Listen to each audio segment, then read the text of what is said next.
Right, hello. Just waiting for a few people to join. Can you hear me alright? Can you just give me a sign that you can hear what I'm saying?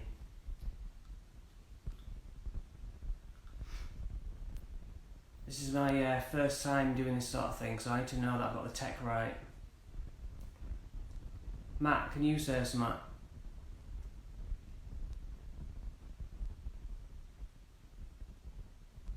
Yeah, cool. That's good. That's good to know. Thank you, Caroline. Right. So, who am I suppose? A nobody. A nobody, really, but someone who started a ghost team eventually. So as of now, this Halloween will be my 11th year doing this. And because of a girl in our team who has took us in an Instagram, TikTok kind of direction, it just got me curious. We have started filming things for YouTube, which probably a lot of you know, trying to capture and share things as we learn them. So, yeah, basically I asked some questions because I didn't just want my stream to be... I see a lot of streams where it's just like rambling. I wanted to have a focused point. So I got a question. What was your first paranormal experience? Yes, Lucy is awesome, yeah. And that kind of is a good place to start because I was 6 years old when I first had my question mark paranormal experience. A lot of kids have night terrors, and I suppose now being a parent, you're quick to not believe that they've seen a ghost. It's kind of, you probably just imagined it. I guess part of you doesn't want them to have seen a ghost in your house. But let's go back to 1980. I lived with my two older brothers in a little village, and it was a bakery downstairs, and I was the youngest child. Sort of, with my parents working in the bakery, it was a case of I was looked after, but I was kind of put to one side a little bit. So I would spend a lot of time on my own walking around the house, and there was a particular part of the house I didn't like, which was the top floor where we slept. The living room was. So being such a young child, we all ended up with bedrooms on our own.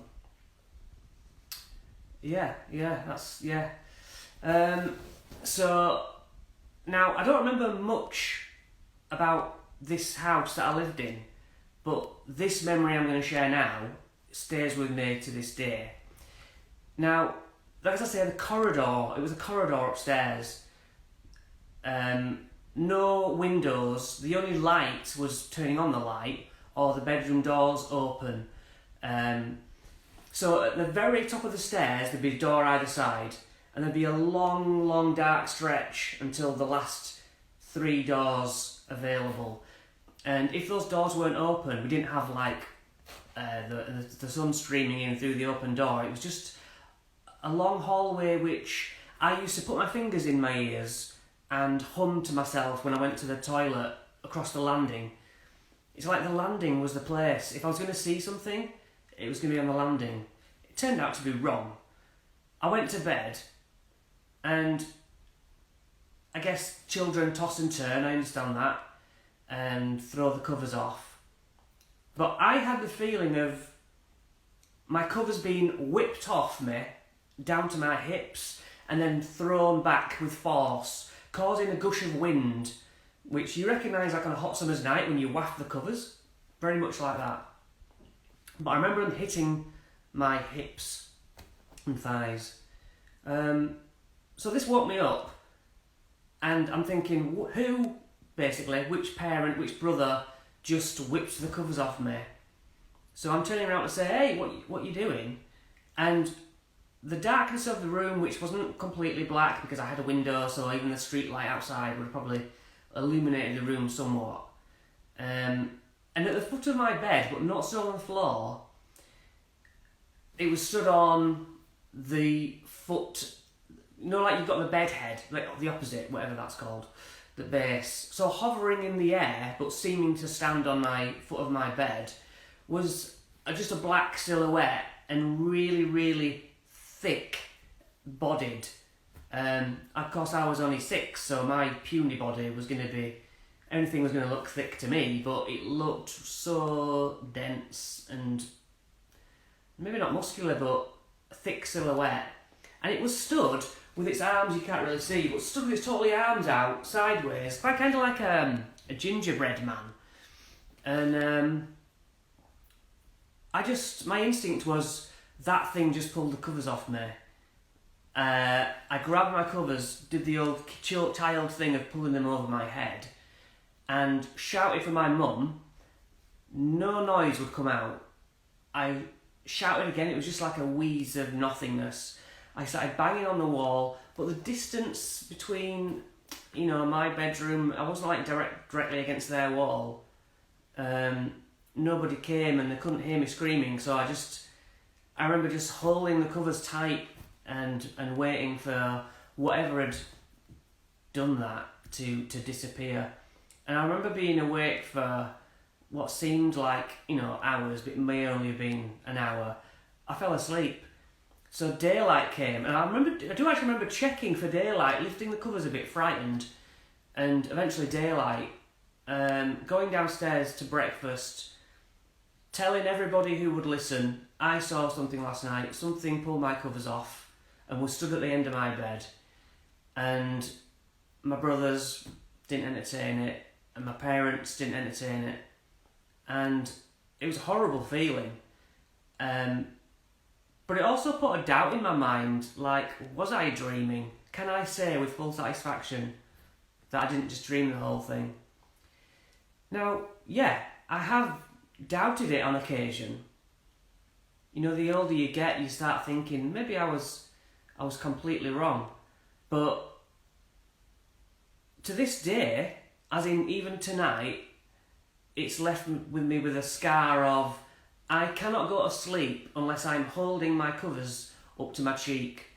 Yes, throughout the night I might let go, but if I go to the loo and I come back, I cannot sleep until, and that's every single night and since that event. So I've got a physical memory that's affecting how I sleep from that event, and I can't say that about anything else from my childhood. It's just that, that's what fascinates me. So as a kid, I have this ghost story which nobody entertains. I go to school, and 6 or 7 years old, I meet 2 other lads. I get talking about this story. 2 other lads are also listening, and they say, yeah, we like ghosts. And it was at that age, like 7, that I said, hey, do you want to be in my ghost gang? So technically, that was the first ghost team I was ever in. And obviously, nothing came of it. We investigated the tale of the suicide of the caretaker in that school in the toilet. And obviously, I went in the toilet, said, is there a ghost in here? Nothing happened, so I deemed that was not true. Anyway, skip forward a couple of years maybe, and my cousin had this book called Supernatural World. And it was a series of 3 books, one about vampires, one about ghosts, and one about mysterious powers. And it's like the Bible of books. It's got everything from levitation, hypnotism, ESP, like vampires and stuff like that, poltergeists, proper cases, Enfield poltergeist. It's got like Battersea poltergeist. It's just got so much knowledge in there that I still kind of use to frame ideas today.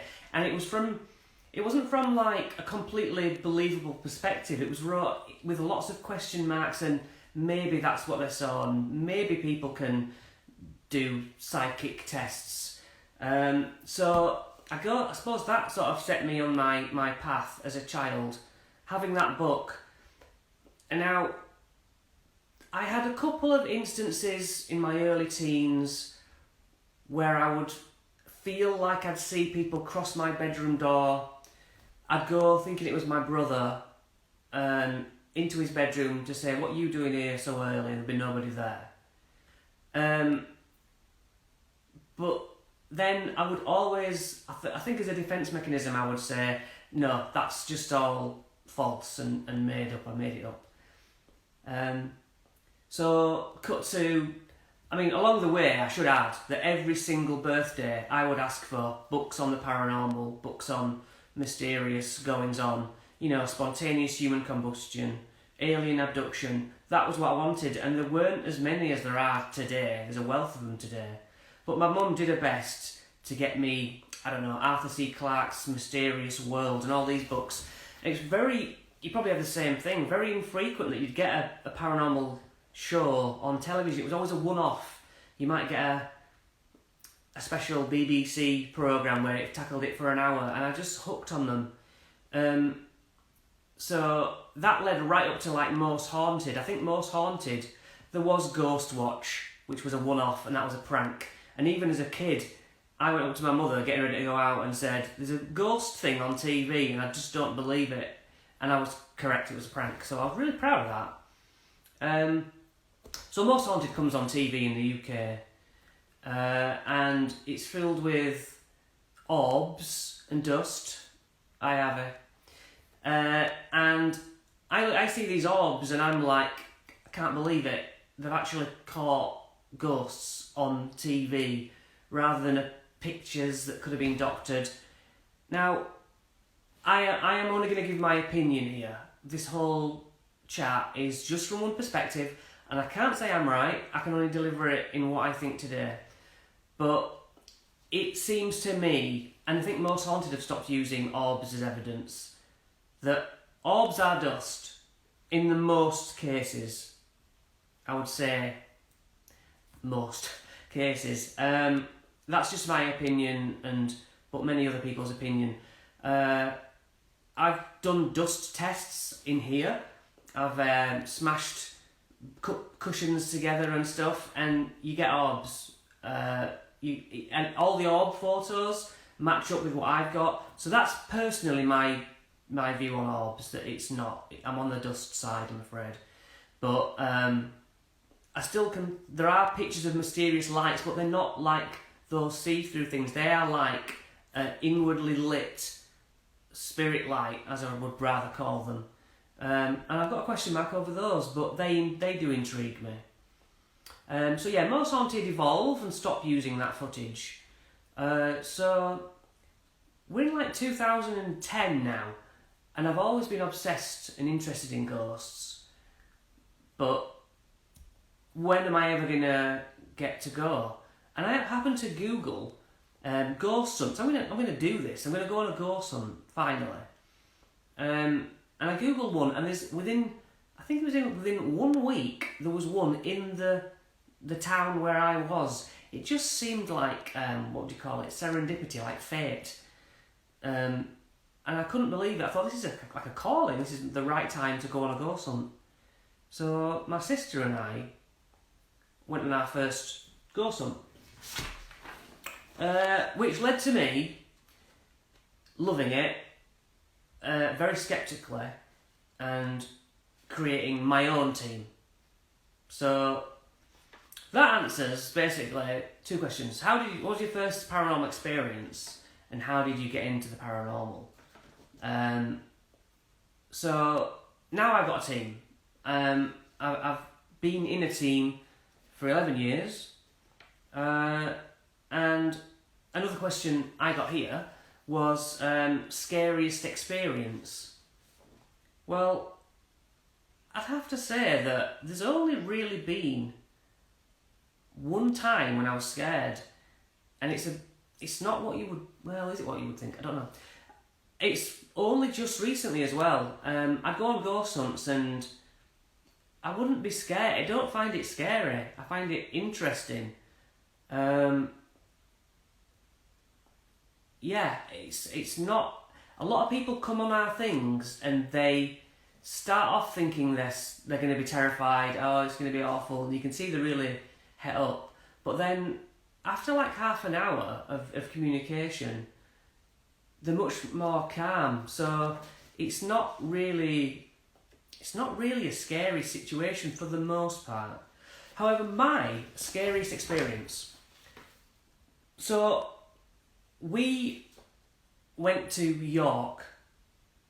A few of the women in my team had booked Friday and Saturday night at a place called the Haunted Chambers in York. On their first night, they were terrified in there. They said the activity was beyond what we'd experienced before. I turned up on the second night, and it was beyond anything that I had encountered before. Shortcut to, we leave that investigation, and we need help on this threatening spirit. We suddenly feel very out of our depth, so we decide to go to a local cemetery and try and contact any spirit who can give us advice on how to not conquer, but protect ourselves against this one very strong entity. And this is up near where we live, Bradford. So Bradford from York, you don't expect the first spirit to come through to be Sam from York. And he is not pleased with us. He is obviously still angry. And that was the first time we had witnessed he can travel anywhere. We thought you go to a location and you talk to that spirit. It seems like the Ouija boards can work like mobile phones, effectively. It doesn't matter where you are, as long as you open up a board, anyone can talk, or at least the strong ones can. Now, yes, I'd spoke to Sam, but I've done it in a very calm, hey, how have you? Well done, Sam, thanks for coming through again. It's amazing that you've managed to come through here. Trying to stay very calm, because if I lose my shit, then my team's going to start getting scared as well, because fear spreads, right?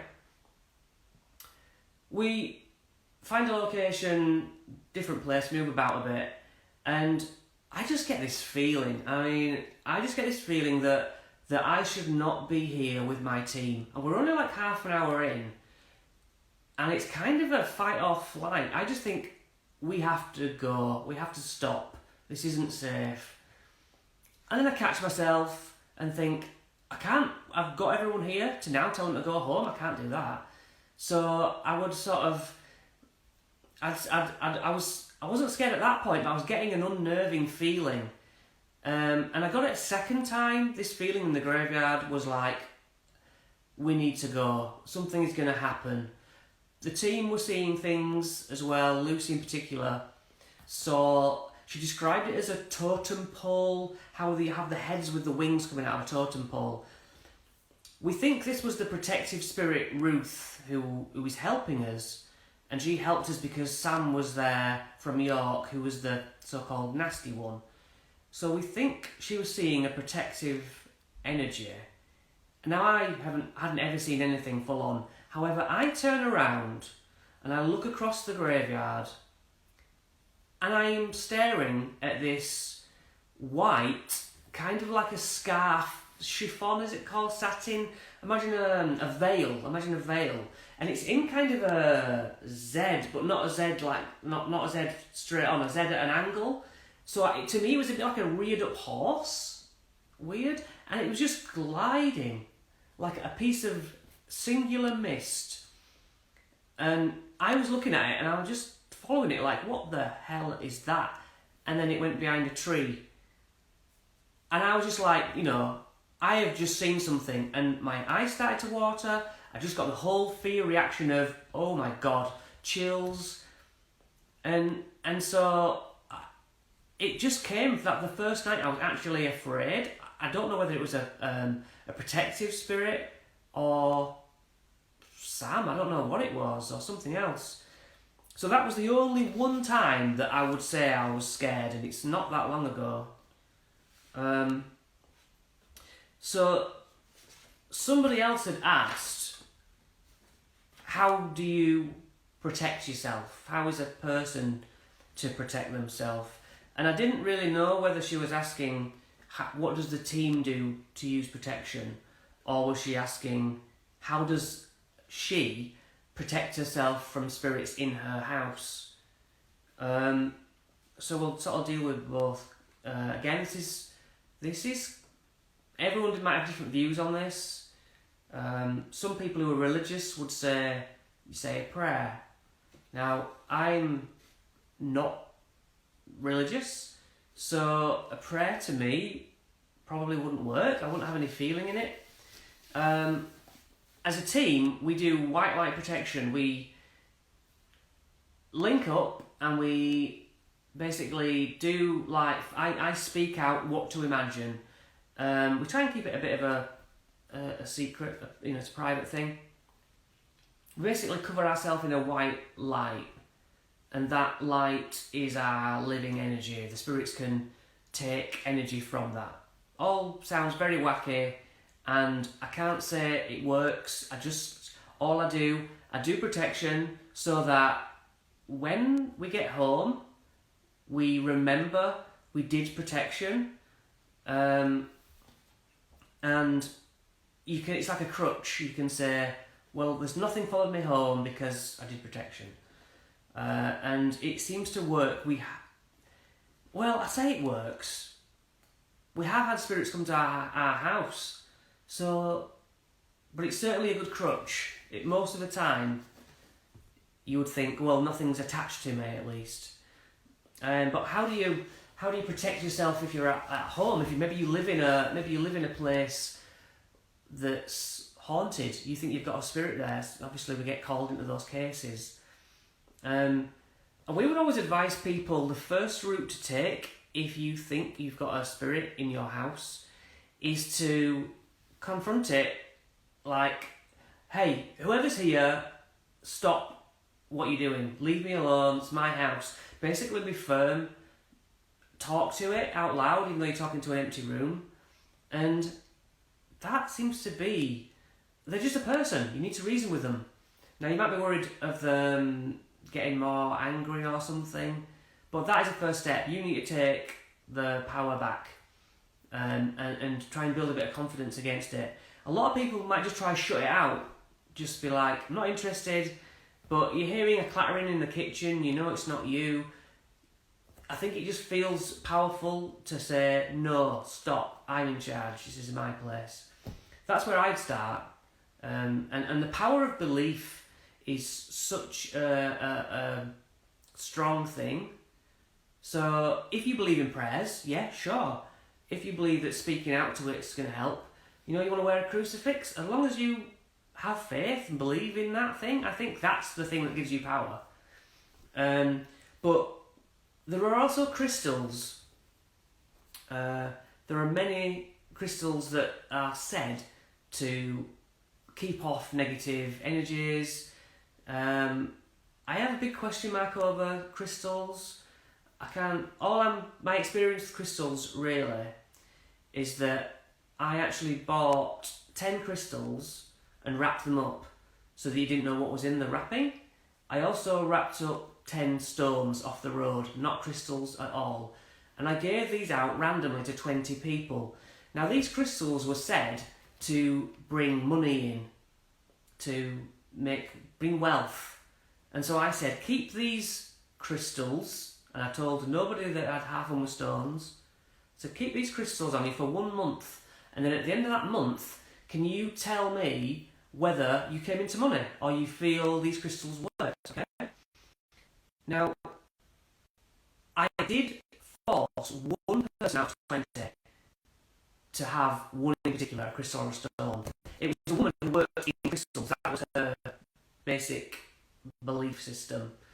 Now I made sure that the crystal woman had a stone.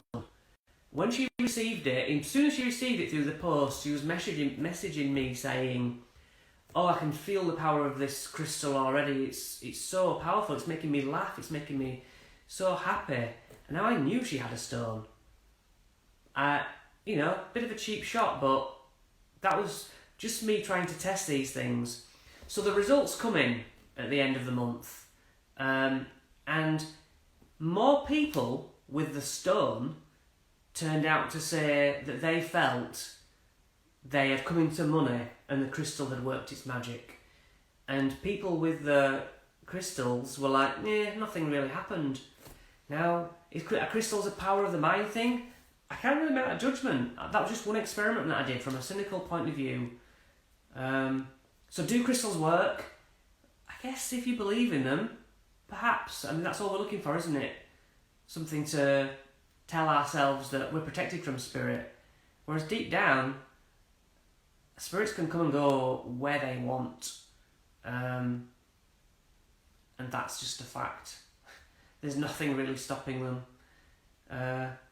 But I think as humans and as alive people, we need to think we have some sort of boundaries to set. That's my view. If you've got other views about crystals or religion helping, I am all ears, and I'm still learning. So I'd love to hear, any of your stories about, experiences you've had or methods you use. So please get in touch, and maybe we can discuss them, do this again, see if this takes off at all. So yeah, white light protection, that is the best thing that we use, allegedly. That's what makes me feel safe and everybody else feels safe. So someone asked, is the paranormal linked into religion? Or do I think the paranormal is linked into religion? Because obviously every religion has, like Christianity will have demons, and other ones will say, oh, it's a jinn. And isn't it all just the same thing by a different name? I've not come across a demon. Like Ghost Adventures, come across a demon every episode. Is that because they're from a more religious country and that's just a term they use, or do they literally think that everything they come across is a demon? I don't know. But in my experience, we come across spirits. Now, they make me grumpy.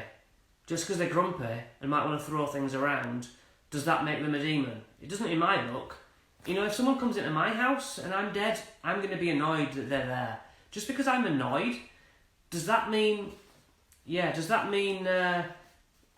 that I'm a bad spirit because I've shouted at someone coming into my zone?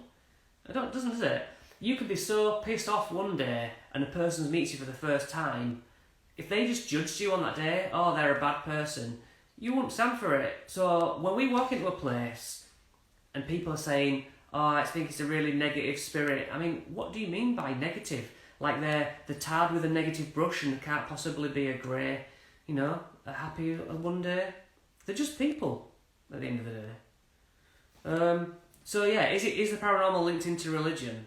Well, religion itself is about spirituality, isn't it? Christianity, for example, is all about the afterlife. And yet, when you ask the church what happens after death, how does heaven work? How is it set up?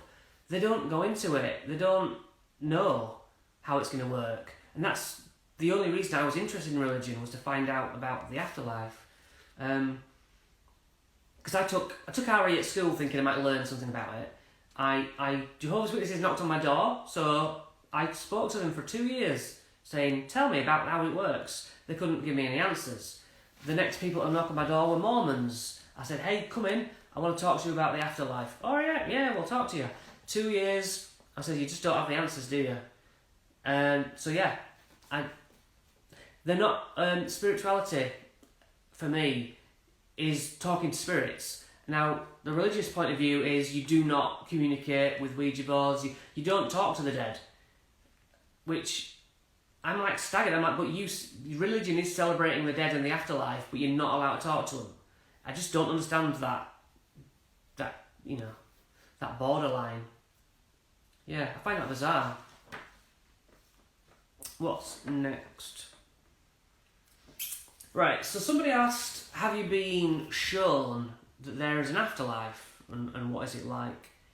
Well, for a lot of times, I would basically spend our evenings on the board asking spirits, yeah, what is it like where you are, Is there light? Is there a sun? And I remember saying there wasn't any sun, but it's always light. And I was like, oh, interesting.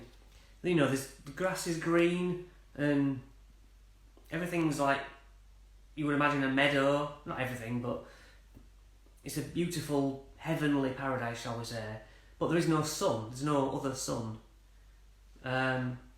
It's blissful, apparently. Everyone who's there says it's a lovely place to be. We once asked about work, because I was thinking, I hope it's not like heaven is portrayed, where we just simply sat in a field singing hymns, because that is my hell. I said, is it boring? They were saying, no, there's work to be done. Didn't really specify what that work is. So I'm continuing to learn about that. What else have they said about the spirit life? Well, there are rules. There's a definite rule set. When I start prying too much about, asking, have you met God? Things tend to shut down. There tends to be a threshold, and we were saying, are there rules that you can't go so far? And they said, yes, there are rules. So someone is making those rules, and the little fragments we've had other than that is that some people just break the rules and don't care and will suddenly tell us things that they shouldn't. There's a hierarchy. One person recently named that they hadn't met God, but they'd met like a lower down version, distinctly for their subset of people. I can't remember the word, but it was not a god I'd heard of. Apparently a female lady who ran it. And then we also met a Muslim guy who was really angry that there were that the virgins and paradise thing was all a lie. And he was basically saying there's no virgins in paradise. I was told that when I die, and I was like, hey, that's, I'm sorry. But that was an interesting thing. But you have to also take what you get with a pinch of salt. I'm always trying to catch the team out and take the human element out of it. For example, we were once getting a spirit, no matter what you asked, it seemed to me that they'd say yes. Oh, you were female? Yes. Did you just touch me on the head? Yes. So I faked having a kind of a psychic moment, and I said, wait a minute, I'm getting a picture in my mind now. You tell me if this is right. You wearing a long red dress with like buttons down the front, and all I'm doing here is basically fooling my team. So I'm placing that in their head. The glass goes to yes. So I'm like, well, I just totally made it up, guys. I said it's answered yes. So if we can't trust that one answer because I know it's false, all the other yeses, what do they really amount to? It could just be telling us everything, and we've got to be careful not to just take every single thing it says as a fact. So yeah, there's no knowing whether they're telling the truth. There's no way of corroborating it. If you say, did you just tap me on the head, and you just had a twinge, they might say, yes, it was me, I agree. So Ouija boards to be taken with a pinch of salt, I would say.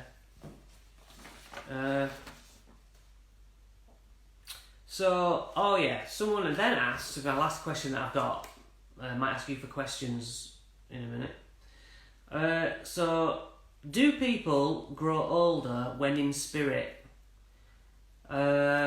Yes, that is something we've definitely been told. Let's say somebody dies age 30. It seems that because they're not dead in energy wise, they go to that side. It seems there's a learning that goes on over there. And yes, indeed, if they couldn't do something, I don't know, maybe it's a younger child who couldn't write yet, they learn to write and they do evolve. But that's like their spirit evolves, because it's still able to learn things. The most interesting thing that we have learnt and asked multiple spirits to agree with is that reincarnation is a thing. You have, let me get this right, you get 7 reincarnations, right? I don't have more than 5. 7 reincarnations, which gives you 8 lives, if you think about it. You are 8 times on this earth, and it's like sitting an exam, and that exam, you might not get all the answers right this time, so when you die, you go to that side, and they might say, oh, let's see what his spirit has evolved like. Okay, he's not learned anything about that yet. We'll check that one off. And at that point, in between your earthly lives, it seems that you remember all your previous lives, your exams, however many you've had, because we asked the spirit about. Yes, exactly, Caroline. Yeah, it does seem that life is here because it's a challenge to be completed in some ways. But 8 lives, you'd think, would be a good amount of doing it. So you die, you go back, you realise, oh, yeah, I remember now. It's all coming back to me now I'm here. I've been alive, I've been on Earth 4 times. And I've learnt this amount, I've levelled up like in black. I'm not yet black belt, but I'm purple belt or whatever. I don't know. And so they might say, right, well, go down again. Maybe you're a man, maybe you're a woman. Maybe just different cultures, different ethnicity. That's why some white kids will say, oh, I remember living in Africa. Like previous lives and stuff. It just makes sense. It also makes sense from the perspective that energy once created can never be destroyed. Brian Cox will tell you that. It's like the water cycle, isn't it? There's the sea, it goes to steam, condenses, forms into water, it just goes round and around. Perhaps that's where the phrase he, she's, be here before. Yeah. It gives a lot of questions, doesn't it? But I tell you something, I was born in this life, and I've been told I'm on my 6th life now. And this really fit with me because it took me into my 30s to not have a dark cloud over me. I was just like miserable. Something was troubling me, even though in this life, I couldn't really identify what it was. But I just had this blackness. And when I heard about this theory, I was like, maybe that's just a carryover, like a stain from a previous life, And maybe the things that I like and dislike in this life, yeah, that's a good one. Obsession with music, yeah, our tastes. But maybe things from our previous lives affect this one. Why do you like music from a different era? Why do you suddenly... Our teammate went to Egypt and she says, I have the overwhelming feeling that I was home. Well, yeah, exactly. If your son's never really heard it, I mean, it's difficult, isn't it? He might just like it. He might just go, oh, this is good. But I know with myself, it just felt deeper because this darkness was throughout my... It wasn't just teenage. It went on to my 30s. It's lifted now. Maybe that's because I understand it. I don't know. Now I am a skeptic, right? I didn't mention earlier that when I formed my team, my real goal was I'm going to have to prove this wrong. As much as I would love ghosts to be a thing, let's face it, it's very unlikely. So on the first ghost investigation, I am watching everyone's fingers. I'm making it harder. I'm seeing people put their finger on the glass, and I'm saying, alright, take your finger off and put your fingernail on it, because you can't push a glass with your fingernail. And the glass is still moving because we're still touching it to some degree.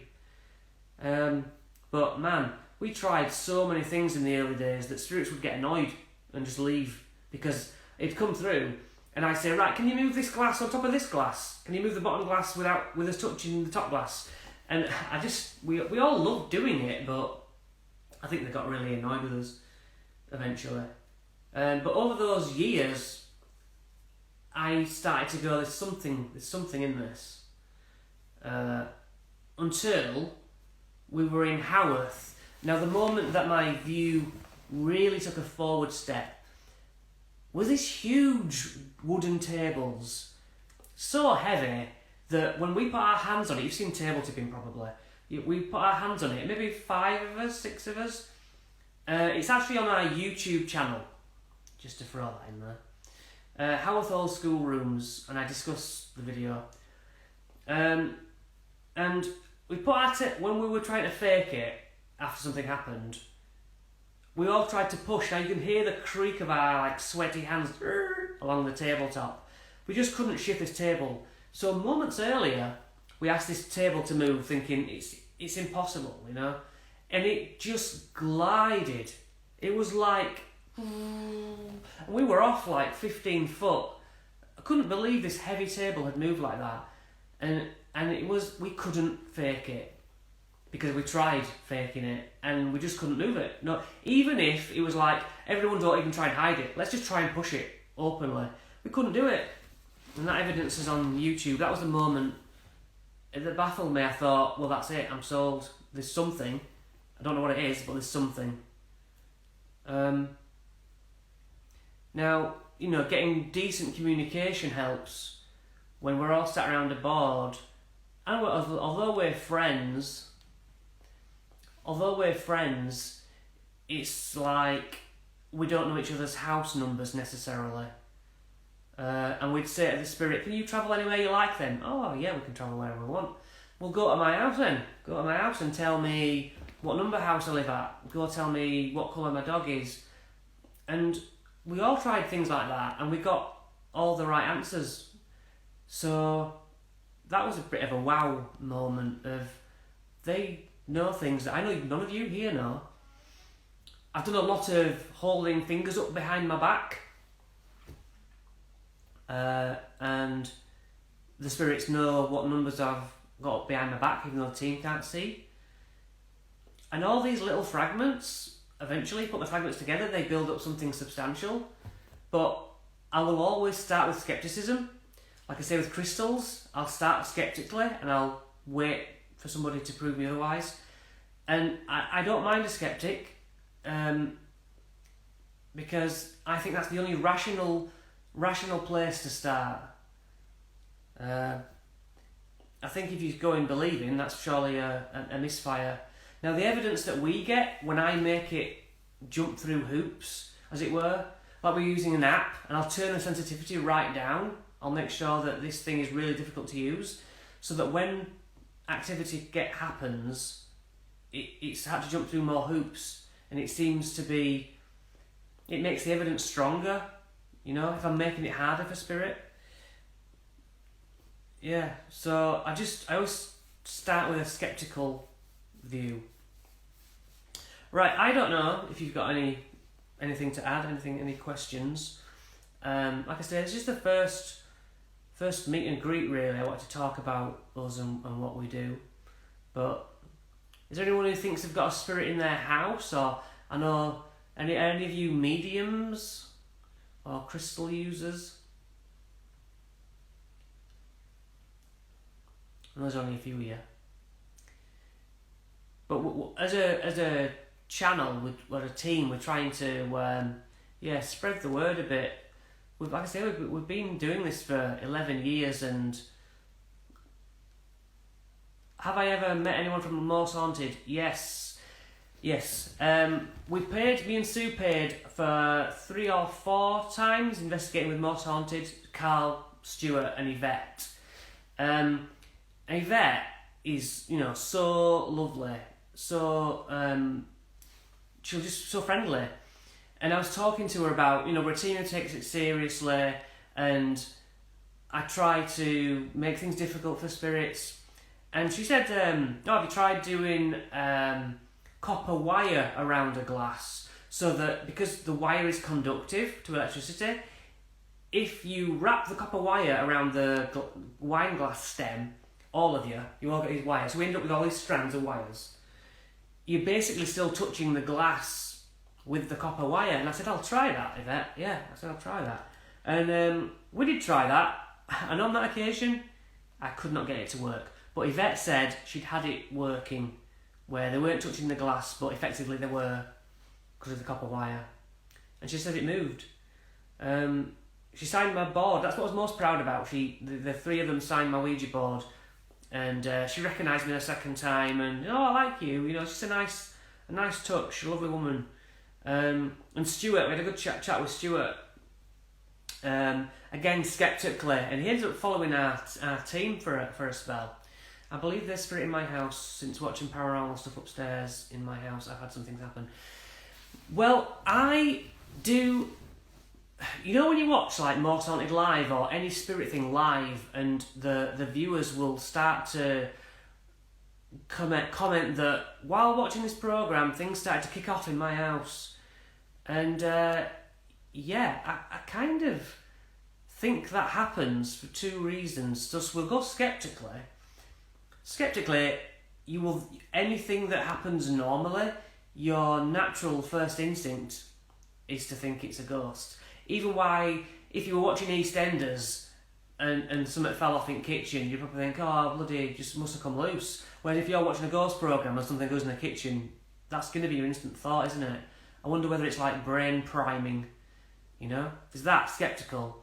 But on the other hand, I do think that when I try to get everyone on our ghost things to open up their mind, put out a signal to the other side, and I think that's exact same. I kept debunking those anxieties, but for it to affect smells and electric. Yeah.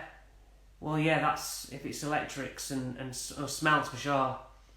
I think you do open yourself up because you're basically tuning into that ghostly wavelength, aren't you, when you're watching something? So it kind of works for me on both levels. And you're never going to know the difference. You're never going to know whether it's your imagination or not. I used to, back in the day before I started, I used to watch Most Haunted and turn the TV off and have that unease walking through the dark room to bed. And now that I've literally done ghost hunting, it doesn't bother me at all. It just, walking around graveyards and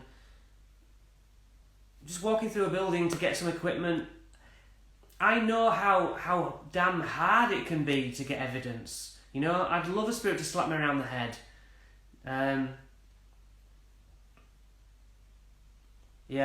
I think it's... I want physical evidence, but it's so hard to get. Last night, for example, was it last night? Yeah, last night we did an investigation and it was just so damn slow. And I don't know why. The information we got was just not clear. It didn't spell things legible, and it kept going. The glass would go from the middle to you, and I'm saying, what do you mean you? Do you mean you as in us? No. Do you mean you're stood over there? No. Do you mean, I just didn't know. Do you prefer indoors or outdoor investigations? Saw the live with you, Lucy, Lawrence, Mel and Alfie. Well, right, so I prefer indoors because it's warmer, because I can control the environment from a skeptical point of view. I don't want wind. It's just, toilet, coffee, that sort of thing. But yeah, the noise is kept in an enclosed area. I like control. I like to know my surroundings. So yeah, you saw the live. Will we be doing more? That's really up to Lucy. Like I say, this is my first little test of the water. I'm surprised that you guys would even watch, not just this, but even Lucy's streams, because I'd be obsessed with the camera angle. A lot of the times the viewer is like looking at random stuff, It's very hard to... You need a proper camera person. And that would bother me to watch it. And when we did that... when we did the one with Lawrence, Mel and Alfie and Danny, I didn't have anything to do with the stream, because I'm too controlling, it seems. I run the team because I want to do it my way, and I think my way is the correct way, but every investigator will say that. And luckily I've got a team who have, I want to say, learn my way, and like my way is probably a better way to say it. They like my way, so they do it my way, so that I know that they're an extension of how I want it done, and it all works together. You really enjoyed it? Well, that's good. It's just, maybe it's my age. It seems like the youthful thing. And she got so many views and, so many likes. And I'm not about the popularity of it. I just want to it does interest me to spread the word and to talk to people about it. Most Haunted Lives, I used to really enjoy those. Pendle Hill, stuff like that. Lucy's on about taking me up Pendle Hill. She's got a good location.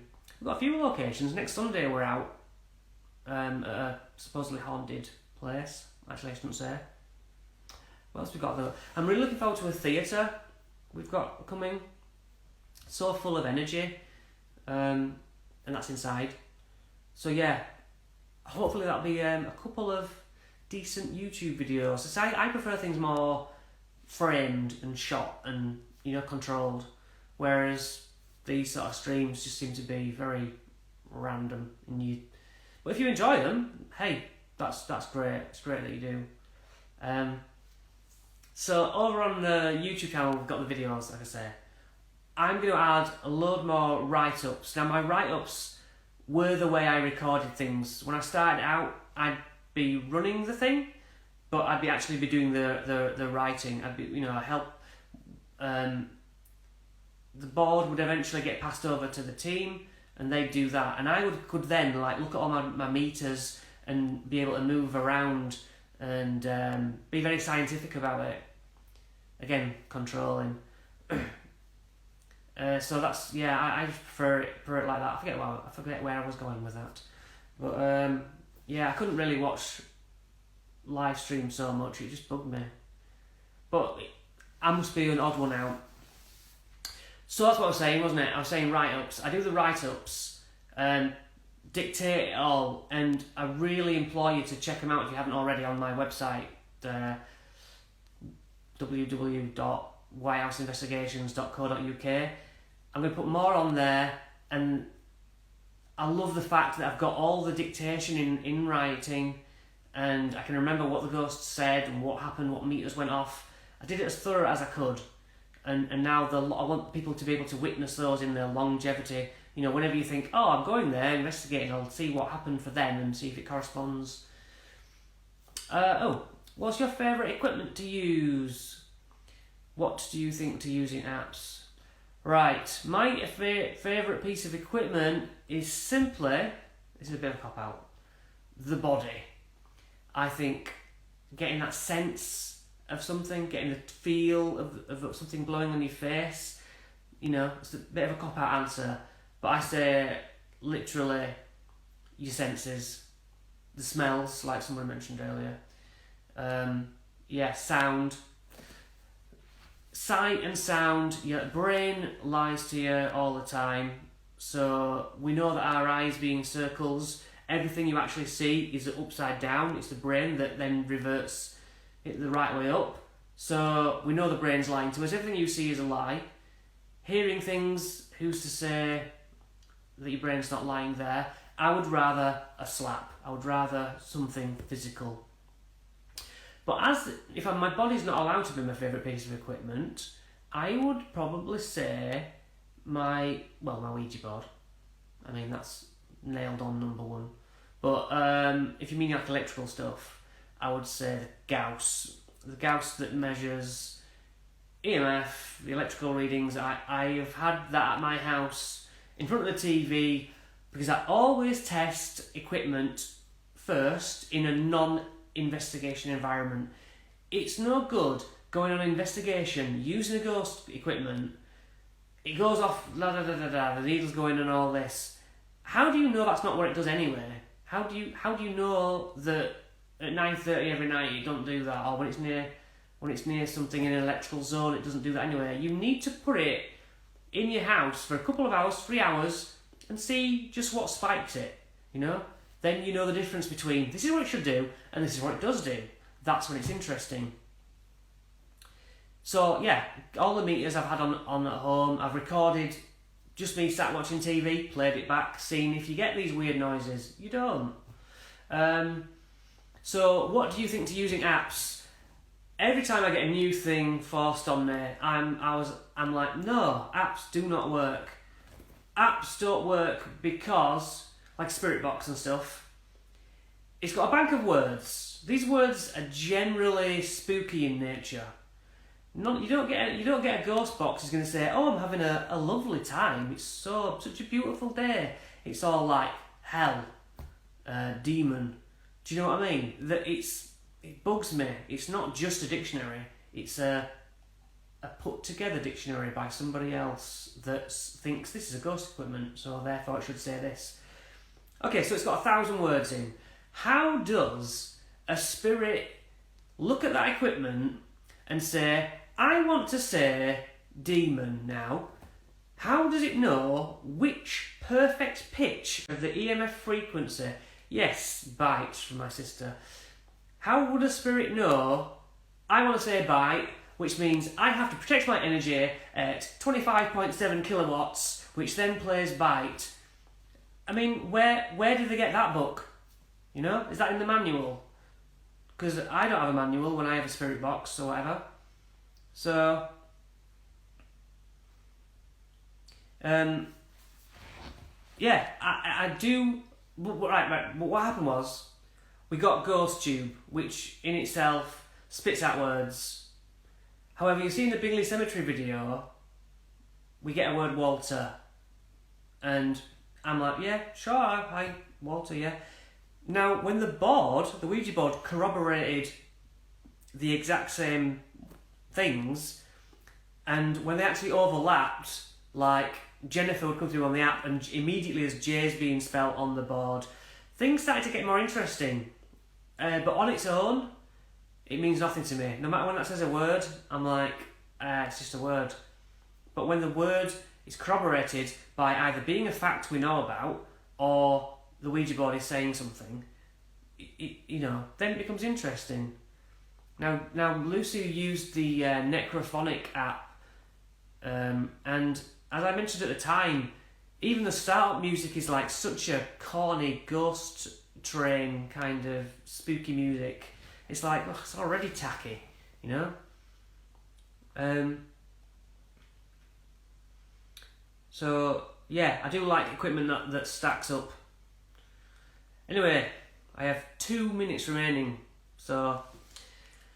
Well, it's been enjoyable, thank you. I hope you can get in touch with anything you want to talk about, and maybe we can do this again. Maybe we'll meet up on an investigation sometime.